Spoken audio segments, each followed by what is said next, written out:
Early in the morning हरेक बिहान सबेरै जब हामी बिस्तराबाट बिउजेर बाहिर निस्कन्छौँ त्यतिखेरदेखि नै मगजमा परमेश्वरप्रतिको ध्यान, परमेश्वरलाई धन्यवाद, परमेश्वरले जीवनमा गर्नुभएका उदेकका काम, प्रेम, अनुग्रह सबै परमप्रभुका भलाइको बारेमा हामी यो चराचुरुङ्गी र प्राकृतिक संसारले जसरी परमेश्वरको महिमा गर्दछ त्यस्तै किसिमले हामीले पनि आफ्नो जीवनको हरेक दिनलाई सुरु गर्दछौँ भनेदेखि त्यसले हाम्रो जीवनमा अवश्य पनि फरक गर्दछ मित्रहरू। तपाईँ बिहान उठेर संसारका कुराहरूमा मन लगाउनुभन्दा आफ्ना दिनभरिका चिन्ता फिक्रीका कुराहरू हिजो के भएको थियो त्यो कुराहरूमा मन लाउनुभन्दा अब के हुँदैछ त्यसमा मन लाउनुभन्दा परमेश्वरको वचन, परमेश्वरको भलाइ, परमेश्वरको प्रशंसातिर मन लाएर तपाईँले जीवनको त्यो दिनलाई सुरु गर्नुभयो भनेदेखि त्यो दिन अत्यन्तै आशिषमय हुनेछ। यदि आजको दिन मेरो जीवनमा आशिषमय भएको छ भनेदेखि भोलि पनि त्यस्तै हुनेछ, पर्सि पनि त्यस्तै हुनेछ।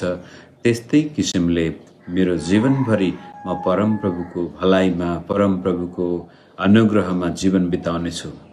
कहिलेकाहीँ लाग्छ जीवनमा सफलता, खुसी, आनन्दको लागि सायद भोलि हुन्छ कि पर्सि हुन्छ कि अर्को साल हुन्छ कि अथवा यो प्राप्त गरेर हुन्छ कि त्यो प्राप्त गरेर हुन्छ कि भनेर हामी जीवनमा खुसी, आनन्द, सफलताको लागि भविष्य पर्खिरहन्छौँ। तर मित्र, भविष्य आउँछ कि आउँदैन थाहा छैन।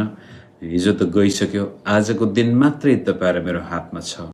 त्यसकारण आजको दिन म सफल जीवन बिताउन सक्छु, आजको दिन म खुसी जीवन बिताउन सक्छु, आजको दिनमा म प्रेममा जीवन बिताउन सक्छु भनेदेखि भोलि पनि मेरो आज हुनेछ, पर्सि पनि मेरो आज हुनेछ। हेर्दा हेर्दै जीवन आजमा नै हामी बिताइसकेका हुनेछौँ।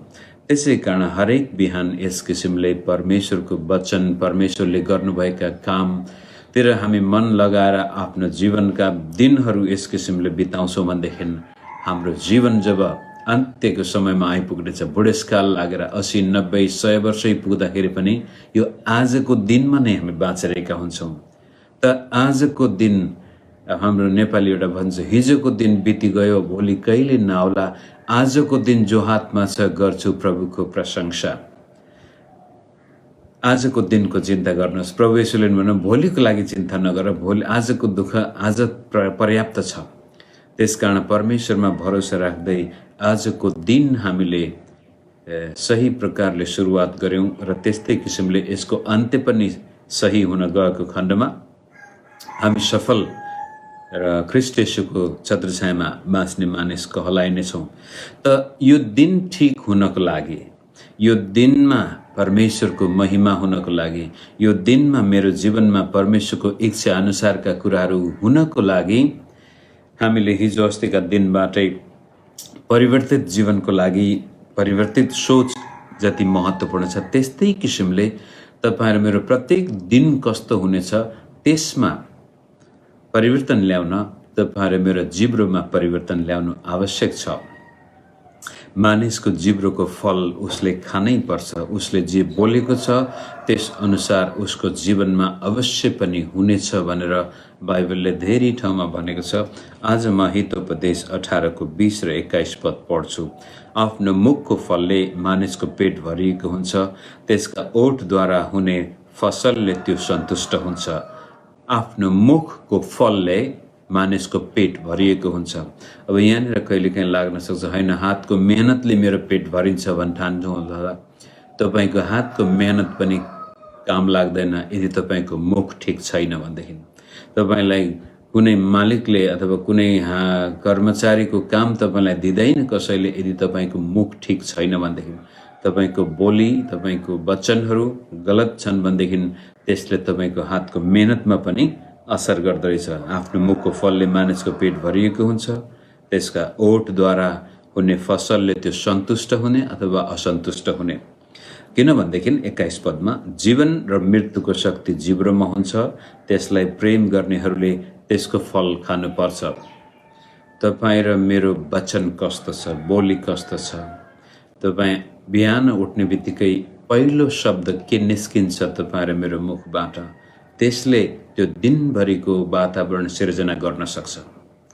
बिस्तारमा उठ्ने बित्तिकै एउटा आमा हो भनेदेखि तपाईँ छोराछोरीले हिजो साँझ सुत्नुभन्दा पहिला घर भताभङ्ग पारेको देख्ने बित्तिकै तपाईँ लिभिङ रुममा जानुहुन्छ अथवा बैठक कोठामा आउनुहुन्छ, किचनमा जानुहुन्छ, त्यस्तै लथालिङ्ग छ भनेदेखि गाली गर्नुहुन्छ कि छोराछोरीलाई, अथवा कसैले पनि तपाईँको लागि त्यो एकदमै अनप्लेजेन्ट के भन्छ हेर्दाखेरि नराम्रो वातावरण घरमा छ भनेदेखि त्यो आमाले कस्तो शब्द प्रयोग गर्दछ बिहान दिनभरि त्यसले वातावरण सिर्जना गर्न सक्छ। एउटा पुरुषले बिस्तारबाट निस्केर पहिलो शब्द के बोल्छ, कस्तो कुराहरू उसको मुखबाट निस्किन्छन्, ऊ आफ्नो कामको चिन्ता व्यक्त गर्दैछ कि आफ्नो परिस्थितिहरूको लागि चिन्तित भएर कुरा गर्दैछ कि उसले पहिलो बिहान आफ्नो मुखबाट कस्तो किसिमको शब्द उच्चारण गर्दैछ त्यसले त्यो दिनभरिको वातावरण सिर्जना गर्छ। किनभने मुखबाट जे शब्द निस्किन्छ त्यसमा त्यत्रो ठुलो शक्ति छ, त्यसले जीवन पनि ल्याउन सक्छ, मृत्यु पनि ल्याउन सक्छ।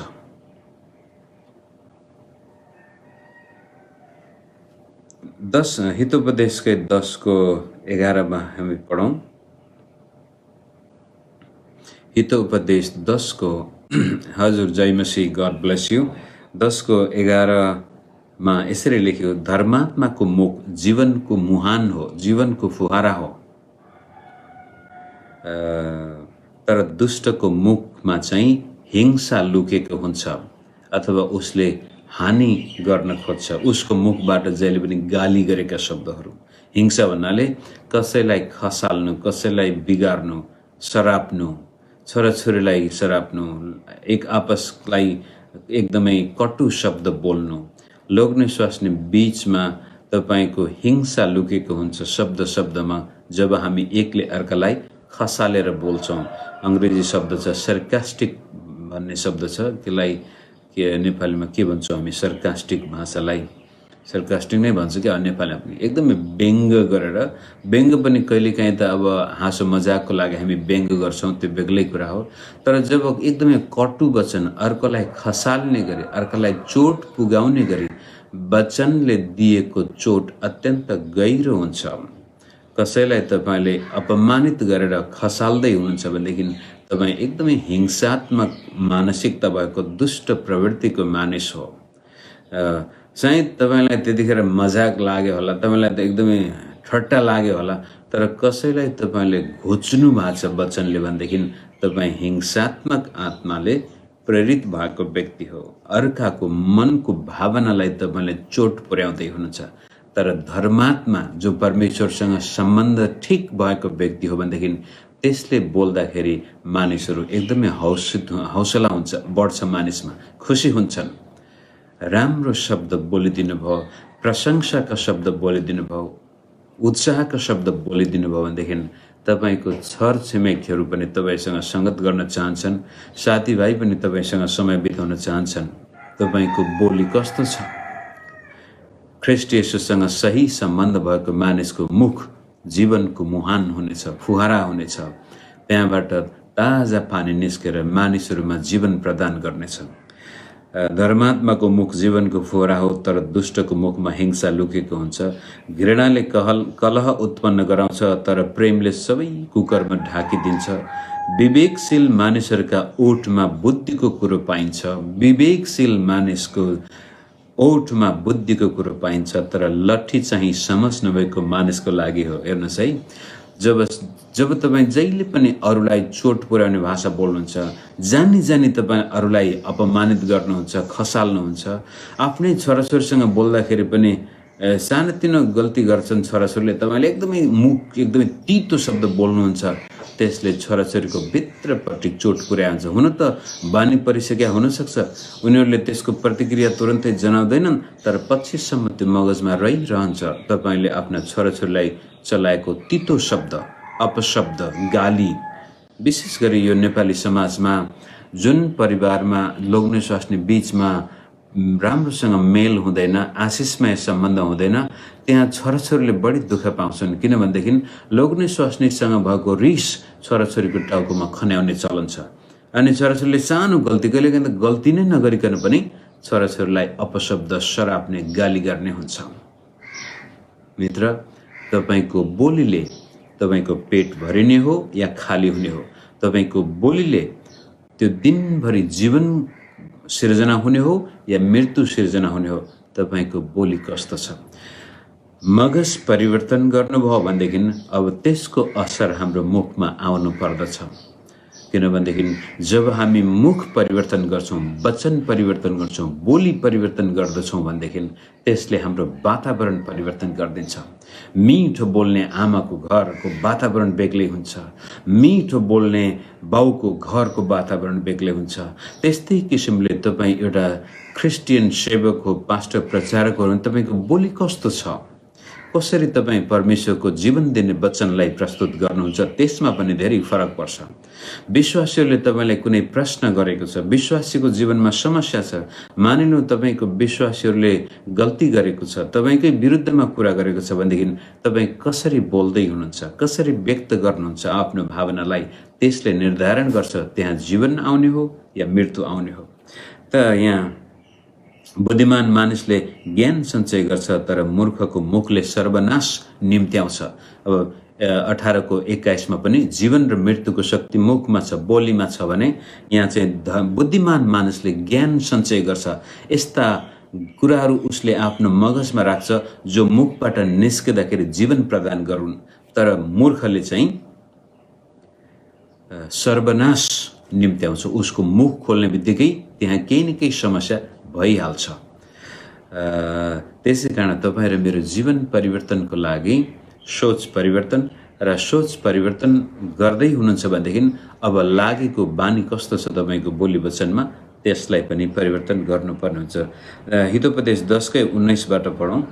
त्यहाँ यसरी हुन्छ, जब कुरा बढ्ता गरिन्छ पापको अभाव हुँदैन। जब धेरै हामी बोल्छौँ, यसको पनि कुरा गरेको छ, उसको पनि कुरा गरेको छ भनेदेखि त्यहाँ पाप हुन्छ। जब कुरा बढ्ता गरिन्छ पापको अभाव हुँदैन, तर जसले आफ्नो जिब्रोलाई बसमा राख्छ त्यो बुद्धिमान हो। धर्मात्माको जिब्रो निखुर चाँदी हो, तर दुष्टको हृदय भने बेकामको हुन्छ। अब हेर्नुहोस् है, ख्रीष्ट येशूमा जीवन बिताउने मानिस, धर्मी मानिस, पवित्र आत्माको अगुवाईमा बाँचेको मानिसको जिब्रो चाँदी भनेको छ त्यहाँनिर त, तर दुष्ट बेकामको। धर्मीका ओठले धेरैलाई तृप्त गराउँछ। जब धर्मी मानिस बोल्छ, धेरै मानिसहरू उसको बोलीबाट आशिषित हुन्छन्। धेरै मानिसलाई हौसला आउँछ, उत्साह आउँछ। तर बुद्धिको अभावले नै मूर्खहरू मर्छन्। हेर्नुहोस् है, मूर्खले आफ्नो जीवनमा नराम्रो बोली बोलेर मृत्यु निम्त्याउँदैछ। त्यसै कारण धर्मीका ओठले धेरैलाई तृप्त गराउँछन् भने मूर्खले आफ्नो मृत्यु निम्त्याउँदैछ बुद्धिको कारण, अभावको कारण। त मुख्यमा आजको बिहानको यो डिभोसनमा मैले यहाँलाई भन्न खोजेको कुरो के थियो भनेदेखि, यदि हामी हाम्रो जीवन परिवर्तन भएको देख्न चाहन्छौँ भनेदेखि पहिला त हाम्रो सोच परिवर्तन गर्नु पर्यो, र त्यो सोच परिवर्तन हुँदै गर्दाखेरि हामीले जिब्रो पनि नियन्त्रणमा राख्नु पर्यो। जीवनका वचन बोल्नु पर्यो, प्रेमका वचन बोल्नु पर्यो, उत्साहका वचन बोल्नु पर्यो, ताकि जब हामी मुखबाट केही कुरो बोली पठाउँछौँ त्यसले फेरि हाम्रो मगजलाई असर गरेर हुन्छ। तपाईँ अब बिहानै उठेर ऐनामा हेर्नुहोस्, तपाईँको ठुलो ऐना छ, दराजमा छ अथवा बाथरुममा, तपाईँ ऐनामा उभिएर आफैलाई आशिष दिनुहोस् न, त्यसले तपाईँको मन कति प्रफुल्ल बनाउँछ। तर त्यसको सट्टामा गएर सराप्नुहोस् आफैलाई, झन् त्यस्तो कस्तो गजबको एउटा बडो निराशा उत्पन्न गराइदिन्छ। तपाईँको बोलीले तपाईँको व्यक्तिगत जीवनलाई त्यस्तो गर्छ भनेदेखि त्यस्तै किसिमले अर्काको निम्ति पनि हाम्रो बोलीले त्यो अवस्था ल्याउँछ। मत्ती 12 येशू ख्रीष्टले गरेको कामलाई देखेर त्यहाँका दुष्ट फरिसीहरूले येशू ख्रीष्टमा भूत लागेको छ, यो शैतानको आत्माबाट यसले काम गर्दैछ भन्दाखेरि प्रभु येशू एकदमै कडा शब्दमा प्रस्तुत हुनुभएको छ। यस सर्पका बच्चाहरू, सर्पका सन्तानहरू हो, तिमीहरू भित्र दुष्टताले भरिएको कारण तिमीहरू मुखबाट पनि दुष्ट कुराहरू नै निस्कन्छ। त्यसकारण पहिला भित्र शुद्ध पारेर त्यसपछि बल्ल तिमीहरूको मुखबाट पनि असल कुराहरू निस्कनेछन्। किनभनेदेखि जुन कुराले तपाईँको हृदय भरिएको छ त्यही कुरो मुखबाट निस्कनेछ। र तिम्रै, त्यहाँ प्रभुले भन्नुभएको छ, तिम्रो वचनले नै तिमीलाई कि त दोषी देखाउनेछ कि त निर्दोष देखाउनेछ। वचनको आधारमा तिमीहरूको न्याय हुनेछ भनेर, अथवा भन्न खोजेको कुरो दुष्ट हृदयबाट, दुष्ट सोचाइबाट नै हाम्रा शब्द पनि दुष्ट बनेर निस्कन्छन्। तर जब शब्द मुखबाट निस्कन्छ त्यसले जीवनमा परिणाम ल्याइ छाड्छ। जीवन दिने वचनले जीवन ल्याउँछ। मृत्यु, हिंसात्मक घृणाले भरिएका शब्दले मृत्यु ल्याउनेछ र त्यसै अनुसारको फल हामीले खानुपर्नेछ। त्यसै कारण याकुब 3 अध्याय तपाईँले पढ्नुभयो भनेदेखि त्यहाँ पनि गजब राम्रोसँग जिब्रोको बयान गरेको छ। कस्ता कस्ता महान जनावरहरू, मसिनहरू मानिसले बसमा पार्न सक्छ, तर जिब्रोलाई बसमा पार्न निकै कठिन छ भनेको छ। र हिब्रू याकुब 3:2 के भनेको छ भनेदेखि यदि कुनै मानिसले आफ्नो जिब्रोलाई नियन्त्रण गर्न सक्छ, बसमा पार्न सक्छ भनेदेखि त्यो सबै क्षेत्रमा सिद्ध हुन्छ, शुद्ध हुन्छ, पवित्र हुन्छ। उसले आफ्नो जीवनलाई नियन्त्रण गर्न सक्छ। किनभनेदेखि हामी जस्तो भाषा प्रयोग गर्दछौँ त्यस्तै प्रकारको परिणाम भोग्नेछौँ।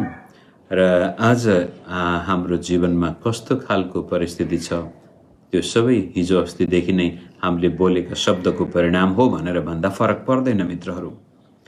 र यो जिब्रो आजका वैज्ञानिकहरू, मनोवैज्ञानिकहरूले र बायोलोजिकल के भन्छ हाम्रो शरीर अध्ययन गर्ने विद्वानहरूले पनि भन्छन् जिब्रोबाट निस्केको बोलीले, राम्रो बोली तपाईँले कसैलाई बोल्नुहुन्छ भनेदेखि त्यसले कता छुन्छ हामीलाई थाहा हुँदैन। शिरदेखि पैतालासम्म त्यसले असर गर्दछ।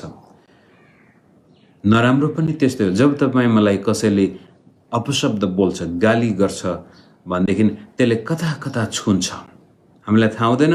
त्यसले हाम्रा सारा यो सर्कुलेसन के भन्छ, सारा शरीरको प्रणालीलाई नै छोइदिन्छ।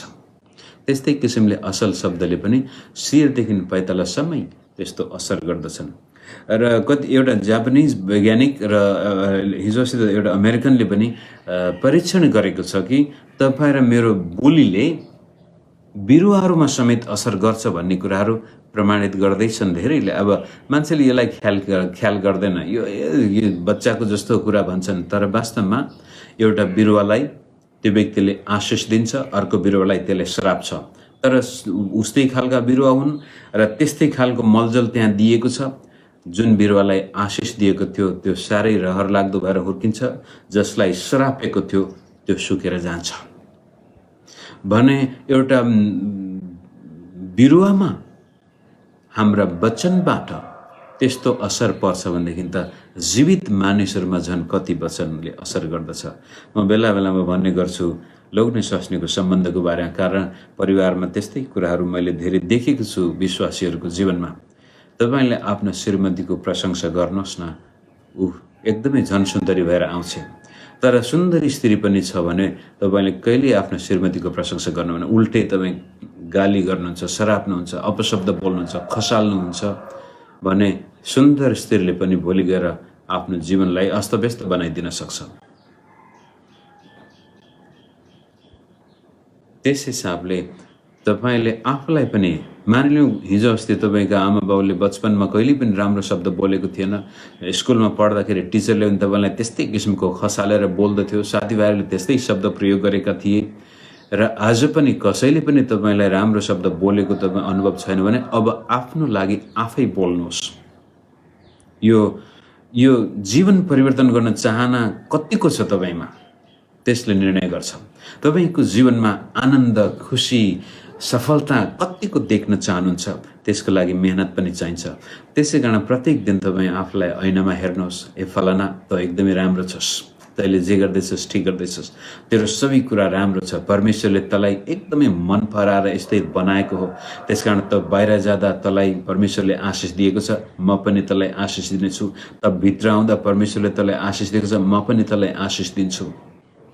प्रेमका शब्द बोल्नुहोस् न आफैसँग। तपाईँको आफ्नो मन सुरुमा तपाईँलाई लाग्न सक्छ म त पागल भयो कि क्या भन्नु, होइन। बुद्धिमान मानिसले आफ्ना शब्दद्वारा आफ्नो जीवन परिवर्तन गर्न सक्छ। अनि जसरी ऊ आफ्नो जीवन परिवर्तन गर्न सक्छ, त्यसपछि अरूको जीवनमा पनि जीवनको फुहारा बन्छ। बुद्धिमानको जिब्रो, धर्मात्माको जिब्रो चाहिँ जीवनको मुहान बन्न सक्छ। पहिला आफ्नो लागि प्रमाणित गर्नुहोस्, आफ्ना छोराछोरीको लागि प्रमाणित गर्नुहोस्। यदि जहिले तपाईँको छोरा एकदमै कमजोर छ, स्कुलमा अथवा छोराछोरीले राम्रो मार्क ल्याउन सकेका छैन, अनि परीक्षाको बेलामा आएर कापी जाँदा उसले चाहिँ एकदमै 100मा जम्मा बल्ल 60 ल्याएछ, त्यस्तो छोराछोरीलाई तपाईँले कस्तो तिमी बुद्धु, सबैले त्यस्तो राम्रो गरेको छ भन्नु भने त्यो झन् स्कुलमा झन् काम नलाग्ने हुनेछ। यहाँसम्म कि तपाईँको छोरा स्कुलमा फर्स्ट सेकेन्ड आउने थियो छोराछोरी भनेदेखि जब एक दिन सेकेन्ड भएर आयो, हे तेरि पोहोर साल त फर्स्ट भएको, तिमी के अहिले चाहिँ गएर सेकेन्ड पर्यो, तिम्रो दिमागमा के गोबर भरियो, कस्तो बुद्धु, तिमीले कहाँ बिगार्यौ भनेर तपाईँ सराप्नुहोस् न। पछि गएर तेस्रोमा चौथोमा झर्दै चला जान्छ। तर एकदमै निम्न क्याटेगोरीको विद्यार्थीलाई पनि बाबुआमाले फेल भएछ विद्यार्थी भने पनि छोरा छोरी तिमी फेल भयो यसपालि, चिन्ता नगर, यसपालि पास भएन नि अर्को पालि तिमी गर्न सक्छौ नि, यो पढाइ नै सबै कुरा ठुलो होइन नि। फलानुले चाहिँ राम्रो अङ्क ल्यायो भन्दैमा तिमीले कहिले पनि यो नसोच कि तिमी उभन्दा कमजोर छौ। तिम्रो लागि छुट्टै प्रकारको दान वरदान प्रभुले दिएको छ। यो जब एकचोटि फेल हुँदैमा तिमीलाई के भयो भनेर छोराछोरीलाई यस्ता हौसला दिनुहोस् न। तपाईँको छोराछोरी भएर गएर क्लास फर्स्ट भएर पनि आउन सक्छन्। वचनले हाम्रो जीवनमा जीवन ल्याउन सक्छ। व्यक्तिगत जीवनमा, पारिवारिक जीवनमा, सेवकाईमा, तपाईँको प्रार्थना, तपाईँ प्रार्थना गर्दाखेरि कसरी प्रार्थना गर्नुहुन्छ, तपाईँको सोचाइले निर्धारण गरेको छ। प्रभु यदि तपाईँको दया, तपाईँको अनुग्रह भयो भने प्रभु मलाई चङ्गाइ गर्नुहोस्, होइन भनेदेखि ठिकै छ म बिरामीमा नै छु भन्नु खोजे हो नि त। त्यो यदि तपाईँको इच्छा भयो भने मलाई चङ्गाइ गर्नुहोस् भन्नुभयो भने ठिकै छ प्रभु म बिरामी भने केही छैन। यदि तपाईँको इच्छा छ भने प्रभु मलाई आज भोजन, होइन प्रभुले त हामीलाई बगैँचा साथ भन्छ कि हे हाम्रा स्वर्गमा हुनुहुने आजको भोजन हामीलाई दिनुहोस्, माग त पाइनेछ, प्रभुले चिन्ता नगर, सारा यावत थोक प्रभुले तिमीलाई दिइसकेको छ। त्यो सोचाइले त्यसपछि हाम्रो वचन पनि परिणत गर्छ। प्रभु आजको भोजनको लागि म धन्यवाद दिन्छु, तपाईँले मेरा सारा आवश्यकता पूर्ति गर्नुभएको छ, तपाईँलाई धन्यवाद परमेश्वर। म बाहिर जाँदा मलाई आशिष दिनुभएको छ, भित्र आउँदा तपाईँलाई धन्यवाद प्रभु। मेरो शरीरमा रोग ब्याज बस्न पाउँदैन, किनभनेदेखि यो त प्रभुको मन्दिर हो। यसकारण परमेश्वर तपाईँले मेरो शरीरमा जुन स्वास्थ्य दिनुभएको छ धन्यवाद। सायद तपाईँ बिरामीले एकदमै ग्रसित भएको व्यक्ति किन नहोस्, तर तपाईँको बोलीले, तपाईँको शरीरले पनि याद, ओहो हो नि त म त परमेश्वरको मन्दिर पो हुँ त, यहाँ त यस्तो बिरामीलाई ठाउँ दिनु हुँदैन भनेर तपाईँको शरीरले त्यसपछि बिरामीसँग सङ्घर्ष गर्नेछ र तपाईँ चङ्गाइको अनुभव गर्न सक्नुहुनेछ। बोलीको कारण, तपाईँको प्रार्थना गर्ने शैलीको कारण। आज यतिकै राख्छु। परमेश्वरले हामी सबैलाई यो वचन परिवर्तन, बोली वचन परिवर्तन गर्न सहायता गर्नुभएको होस्। तपाईँको जीवनमा परमेश्वरले जीवनका दिन दिनुभएको होस्। आजको दिनभरि जीवनको वातावरण आएको होस्। तपाईँको परिवारमा, तपाईँको काम गर्ने ठाउँमा, तपाईँको स्कुलमा, तपाईँको चर्चमा जीवन प्रभुले ल्याउनु भएको होस् भन्दै हामी भोलि बिहान फेरि यसरी नै भेट्नेछौँ। तबसम्म परम प्रभुले सबैलाई आफ्नो अनुग्रहमा राख्नु भएको होस्। जय मसीह।